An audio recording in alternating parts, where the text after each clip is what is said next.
Hey, it's Mr. Veve, and this lesson is on cellular respiration. Let's get right into it with our first key concept. Same as the photosynthesis video here, all cells need energy to carry out cell functions. So we've already talked about photosynthesis and how that makes energy for the cells. Now we're going to look at something different, which is respiration.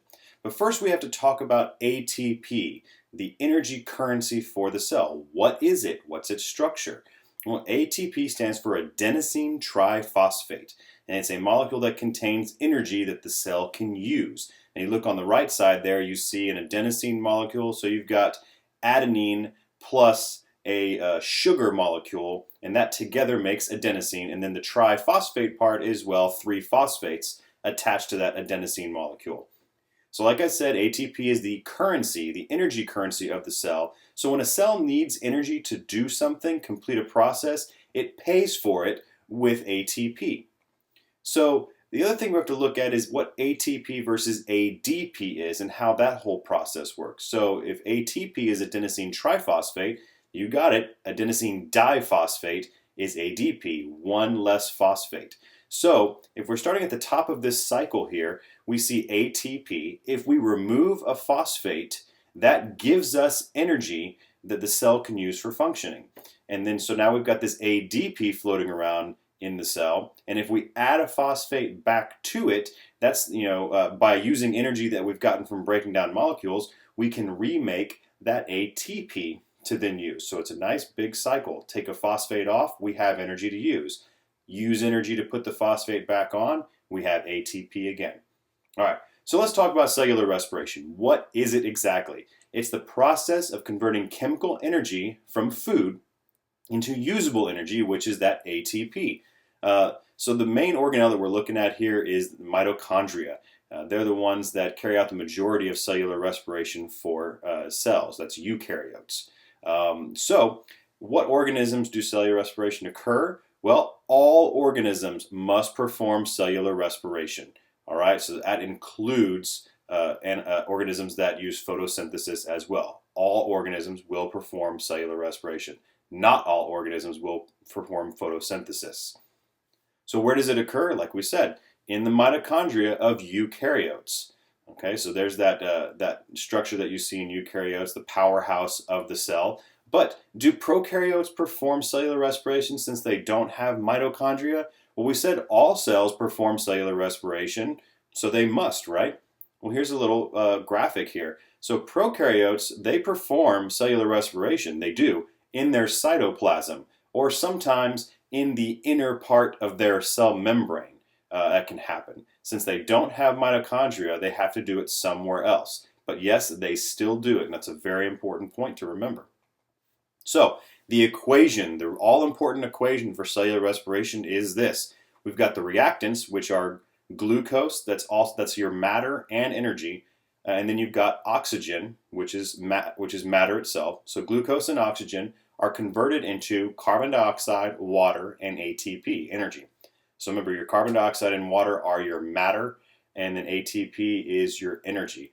This might look really familiar. So if we flipped this whole thing around, this looks a lot like photosynthesis, just reversed, right? That you use CO2 and water and energy to make glucose and oxygen. Just know here that there's no sunlight. We have ATP in the products in this one. So how does it work? When you eat food, it gets digested and broken down into those simple biomolecules for your body to use. So you eat an apple, you digest it, now you have that really small monosaccharide called glucose. And then glucose goes into your cytoplasm. We start the process of respiration and we start breaking things down. Ultimately, we release carbon dioxide and water. We use oxygen as a reactant. We get ATP to use for energy in the cell.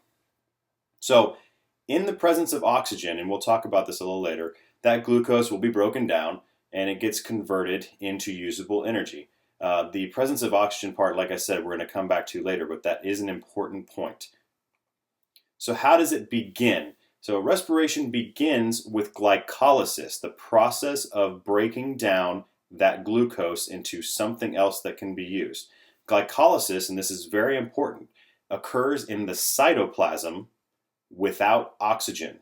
Okay, So that glucose is broken down through glycolysis in the cytoplasm, and that ultimately produces only 2 ATP per cycle.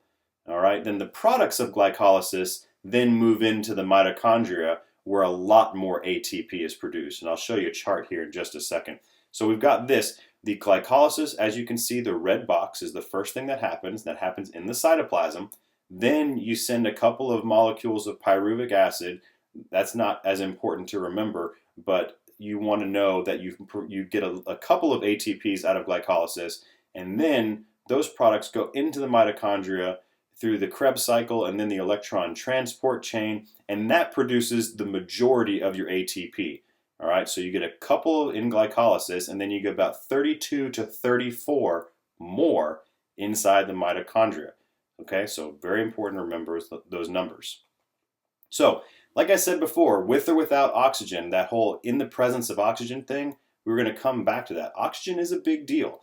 So cellular respiration, when oxygen is available, we call that aerobic respiration.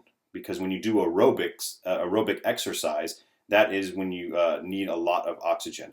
So aerobic respiration is the fastest way to make ATP. Okay, it's the fastest, most efficient way to do it.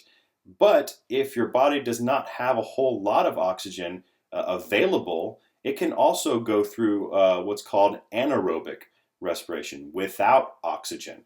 And that's anaerobic respiration, or fermentation as it's sometimes called.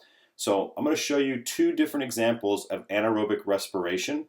One occurs in organisms like humans, and the other is going to occur in some other organisms like yeast. And there's 2 different products that are made here. So let's start with humans. Lactic acid fermentation. So lactic acid is produced in your muscles when you are exercising really, really hard and your body cannot keep up with that oxygen demand. All right, so you ever get really, really sore muscles during or right after exercise? Well, that's because you're not breathing fast enough. You're not getting enough oxygen in to compensate for all the energy your muscles need. So they start going, okay, well, let's do some respiration. Let's make some energy without oxygen. Let's do anaerobic. And what happens is they produce lactic acid as one of the products, and then not as much ATP as aerobic respiration would. But you get that lactic acid buildup in your muscles. That's what makes them really, really sore. All right, so what about other organisms? Alcoholic fermentation, same process, different organism. All right, so when there is no oxygen available, what happens in anaerobic respiration in, say, yeast cells is they make CO2 as a waste product and a couple of ATP, but instead of lactic acid, they make ethanol or ethyl alcohol, which is why we call this alcoholic fermentation. All right, so lactic acid, humans, other organisms like that with muscles, organisms like yeast will make ethanol, ethyl alcohol.